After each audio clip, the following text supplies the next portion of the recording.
The courtroom went silent, as if the air had been punched out of the room. The sharp crack of a palm against skin still hung in everyone's ears. Maya's cheek stung, her breath catching in her throat. The two officers who had just struck her stood stiff, their faces hard, waiting for her to retaliate. She didn't.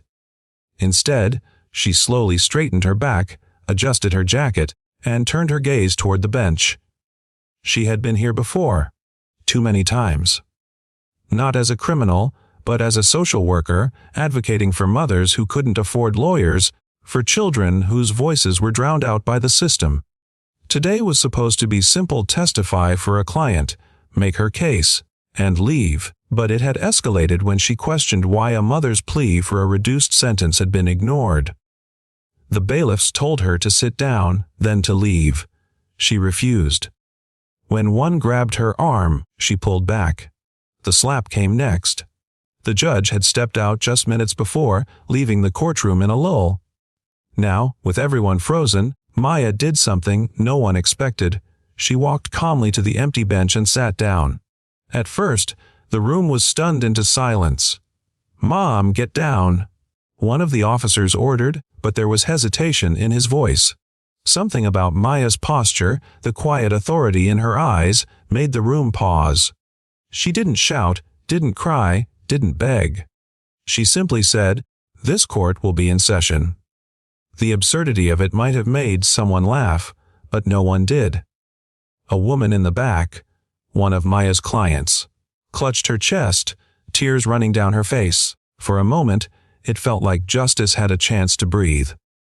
Maya began to speak, not to pass judgment, but to remind everyone why they were there. She told the story of the young mother whose case had been pushed aside.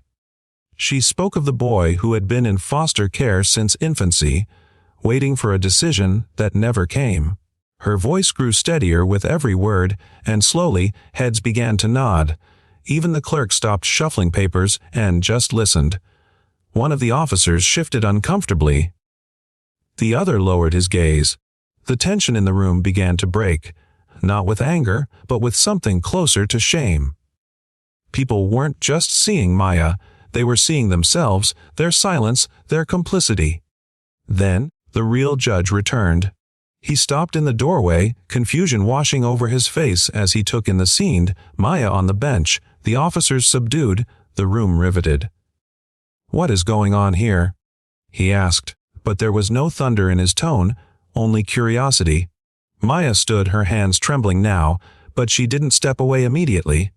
Instead, she said, "Your Honor, I was only doing what I believe this seat was built for, giving everyone a fair chance to be heard." The judge studied her for a long moment, then glanced at the officers, then at the weeping woman in the back. Something shifted in his expression. "Ms. Carter," he said, recognizing Maya by name, "please stay. We're going to hear this case now." A murmur rippled through the courtroom, but it was a hopeful sound this time. Maya stepped aside, heart pounding, as the judge took his seat. The case she had come to fight for was finally being heard, and for the first time in a long time, it felt like the system had remembered what it was meant to do.